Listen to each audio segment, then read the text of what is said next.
కేంద్రంలోని ఎన్డీఏ ప్రభుత్వం 11వ బడ్జెట్లో కూడా ఆంధ్రప్రదేశ్కు తీవ్రమైనటువంటి అన్యాయం చేసింది. ప్రత్యేక హోదా నుంచి ఊసే లేదు. పోలవరం గురించి పై మాటలు మాట్లాడినారు. రాజధాని గురించి ఇచ్చిన 15,000 కోట్ల రూపాయలు అప్పా గ్రాంట్ అనే క్లారిటీ లేదు. 11వ బడ్జెట్లో కూడా కేవలం తెలుగుదేశం జనసేన సపోర్ట్తో మాత్రమే నిలబడ్డటువంటి ఈనాటి ఎన్డీఏ ప్రభుత్వం చాలా ఆశించినాం మేము. మరోసారి నిరాశ మిగిలింది. ఇప్పుడు రాష్ట్రంలో ఉన్నటువంటి ప్రాంతీయ పార్టీలు నిర్ణయించుకోవాలి, వారితో పోరాడుతారా లేకపోతే సాధిస్తారా. ఇప్పటికీ సాధించకపోతే రాష్ట్రానికి ఎప్పుడు న్యాయం జరుగుతుంది? ప్రత్యేక హోదా అనేది ఒక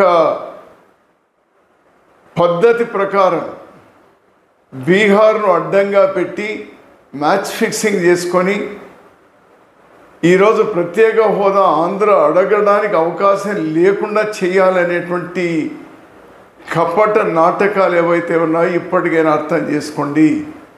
సాధించాలి. ఆంధ్రప్రదేశ్ హక్కులుగా ఉన్నటువంటి అన్ని విషయాలు సాధించుకోవాలి. అలానే ఈ బడ్జెట్లో కొన్ని దశాబ్దాలుగా లాభాలతో నడుస్తున్నటువంటి విశాఖ ఉక్కు కర్మాగారాన్ని ప్రైవేట్ చెయ్యము అనేటువంటి మాట కూడా ఈ బడ్జెట్లో చెప్పలేదు.